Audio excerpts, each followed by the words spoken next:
the station covering all of the DMV. This is DC News Now. And tonight on DC News Now at 5, we're learning new details about the woman killed at a DC hotel and how people are remembering her. And former President Donald Trump has arrived in New York for his day in court. We'll have live coverage of the latest before his booking and arraignment. And electric vehicle drivers, you'll want to listen up. The Biden administration announced which vehicles will be eligible for a tax credit. Find out if you can have extra money in your pocket. And thank you for joining us for DC News Now at 5. I'm Mark Hall. We're learning more about the woman killed in a Northeast DC hotel room Friday night. Friends say 31-year-old Christy Batista loved music and was in town for a concert. Batista was stabbed to death inside of a room at the Ivy City Hotel on New York Avenue Northeast. Police charged 43-year-old George Sidnor with the crime. We talked with Batista's former college roommate who says that she was a great person who loved makeup and electronic dance music and again was in town for a concert. It was so shocking. I don't know what type of person would even go that far to do that to her because she is genuinely a nice person even to strangers. And Batista grew up in Arlington, but she was living in Harrisonburg, Virginia. We're taking a live look outside where we started the day off with some chilly temperatures that soon turned into 70 degrees. Could we be heading towards a warm-up? Let's head over now to meteorologist Damon Matson to check on the forecast. And Damon, are things going to warm up over the next couple of days? Mark, they already have here today, as a matter of fact. Yeah, you mentioned it this morning. It was chilly in the 20s and 30s, frosty for many of us, but wow, those temperatures rebounded. 70s out there for those highs that we just reached a short while ago. 71 officially there, DC, 72 Frederick and Winchester, and 73 in Cumberland. Downright fantastic. You found a little bit of cooler air along the waters of the Chesapeake Bay, but that was about the only exception. And we were able to warm up that much, even despite losing a little bit of sunshine this afternoon. Clouds, they have certainly streamed in from the west as we've gone throughout the afternoon, but that is really all that we have seen, thankfully enough, with things staying quiet. There is a frontal boundary off to our north parts of the Great Lakes, certainly dealing with some rain showers, but we will not be seeing anything like that here in the DMV as we head throughout the rest of your evening. And you may have shed those jackets earlier on in the day, and you will not need to bring them back out this evening. Temperatures continuing to stay in the low 70s for the next hour or so, then into the 60s as we go toward 8, 9 o'clock even. It's still going to feel very mild, but very comfortable. Now, as we go in toward the middle of the week, how much warmer is it going to continue to get? And are we tracking some thunderstorms for the second half of this week? We'll have a full check of the forecast here in just a bit. All right, Damon, thank you. In Montgomery County, Maryland, a spokesperson for the county's fire and rescue services says they found a body by the water's edge of the Billy Goat Trail on the Chesapeake and Ohio Canal National Historical Park. An investigation is underway. And when it comes to housing in the district, ways to make it more affordable is top priority for leaders. Our Annalisa Gale joins us in the newsroom with the latest efforts to make that happen. And Annalisa, what are we learning tonight? Well, Mark, right now we know the council believes that the budget could play a role in the affordable housing discussion. They will vote on the mayor's proposed budget next month, but in the meantime, they're having council hearings now. Members would like to see more money. Affordable housing is top of mind in the district. DC News Now's consumer reporter Ben Dennis recently found that rent increased in the city by 2% this year compared to 2022, based on numbers from the Department of Housing and Urban Development. Chairman Phil Mendelson says some council members would like to see more money in the mayor's proposed budget for the Emergency Rental Assistance Program, which helps residents with incomes that do not exceed 40% of the area median income. The program stopped accepting applications on March 10th, with some council members saying little notice was provided about the deadline. What I intend to do is meet our 2025 goals for affordable housing in the district. Bowser maintains that the district is trying to close the gaps while working to make improvements.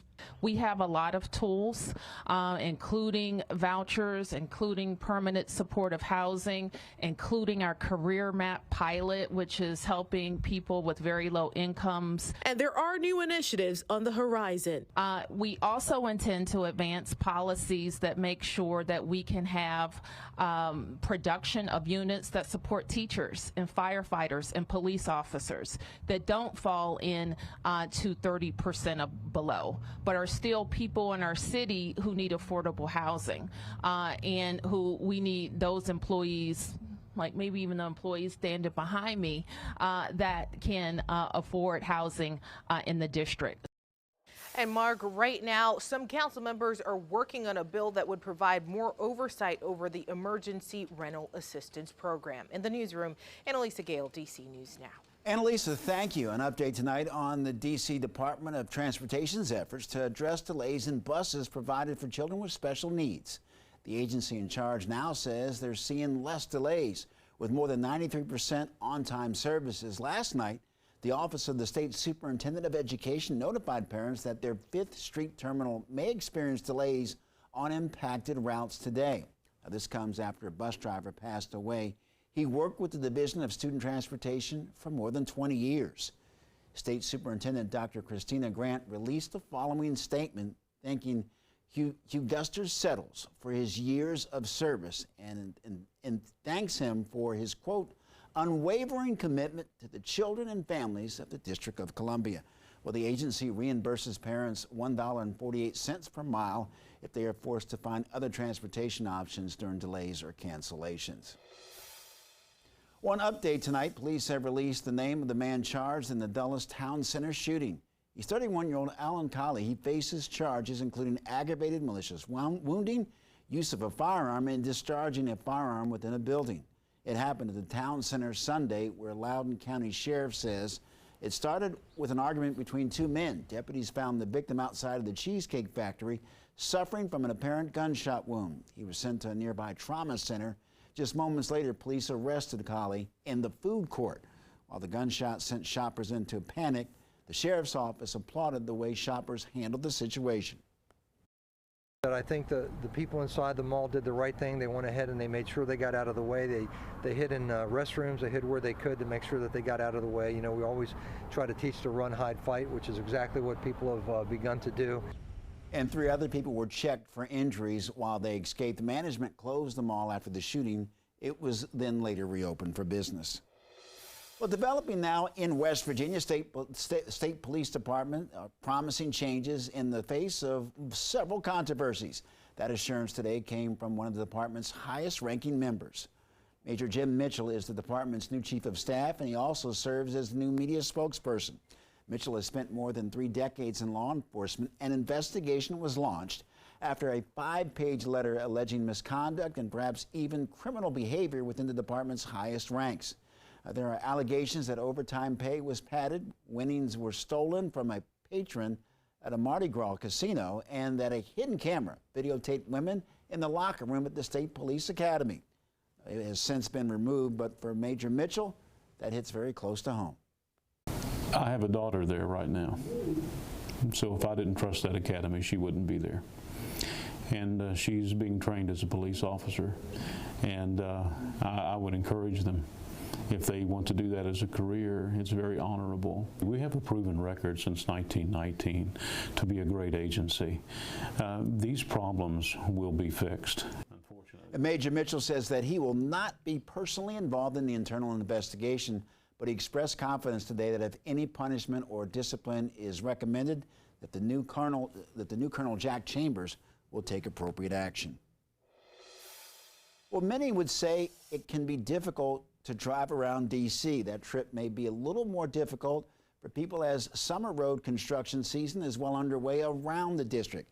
That includes Fort Lincoln Drive and Pineview Court. The area is one of the dozens of projects taking place to improve roads around the city as part of the mayor's annual Pave D.C. campaign. DC News Now's Dave Laval joins us live there and gives us an update on where things stand with the various projects. Hey, Dave. Good evening, Mark. Well, can tell you things are progressing quite well where I'm standing. crews, in fact, just wrapped up work for the day just a few moments ago. Eastern Avenue is being resurfaced between Fort Lincoln Road and Bladensburg Road Northeast. This is one of 5 projects underway around Ward 5 this month, and the dozens of others in the district. They're part of Mayor Muriel Bowser's Pave DC campaign, which she launched in 2018. The goal is to eliminate all roads in poor condition by 2024. The mayor kicked off this year's drive this morning here in Ward 5 and said the entire district is on track to meet that goal. We have a year to go to hit our goal, and by the end of last year's paving season, we were at 88% of goal, which is fantastic. And we're on track to reach it. The mayor added more than 500 miles of roads have been resurfaced around the district under the Pave DC campaign, along with 300 miles of sidewalks and more than 1,100 alleys. We're live in Northeast. Dave Laval, DC News Now. Dave, thank you. Now to an update in Frederick, Maryland. A 2-alarm fire Saturday caused major damage to a building that is part of the development project in the downtown area. DC News Now's Michaela Newton, who covers that area for us, spoke with the project developer about what happens next. Heavy wind conditions caused a 2-alarm fire to spread quickly Saturday night at the former Visitation Academy. Over 100 firefighters were dispatched to battle the blaze. According to the Frederick County Department of Fire and Rescue Services, first arriving crews reported fire through the roof and a rapid intervention dispatch was initiated. No injuries were reported. The site had been sold to a developer in 2017 for $2.75 million as part of a major redevelopment project in downtown Frederick. This former convent will soon be turned into a Marriott hotel nearby, new condos. And the developer for this entire project says Saturday night's fire will extend the time for the due date a little bit longer, but the project will still continue. We were horrified by the fire, but very thankful for our neighbors who spotted the fire immediately. Thankful for the fire department who responded very quickly, and so the combination of those 2 factors really limited the damage of the fire to one particular section of the building, and within that section even primarily the attic and roof were damaged, but the fire did not make it through the rest of the building. Jim O'Hare, the project's developer, says they have plans to move forward. We have a lot of work to do to clean up and restore the damage that was done by the fire, but it's what we do. We restore historic buildings, and so now we just have a little bit more to do. The project is expected to be completed in spring of next year. Reporting in Frederick, Maryland, Michaela Newton, DC News Now.